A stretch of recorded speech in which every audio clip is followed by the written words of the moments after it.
At this point, what I would expect you to be able to do is numerically move from linear to angular velocity or acceleration. You also should be able to do it for displacement as well.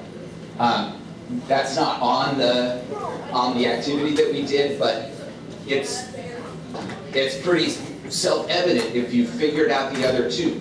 It's pretty straightforward, and you should be able to recognize that unless you're using the right units, meters for distance, radians for angles, seconds for time, that the numbers that you get, while they might be meaningful, they won't be equal to each other, if that makes any sense. If you are measuring displacement, angular displacement in degrees, if you multiply that by distance away from the circle, the units you're going to get are degree meters, not meters, because degrees isn't a unitless ratio like radians are.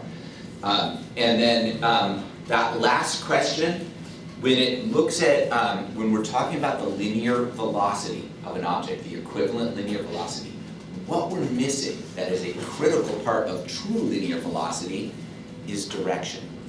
What we're going to be doing, though, is we're going to be using a rotating frame of reference such that our directions are going to continue to be positive and negative.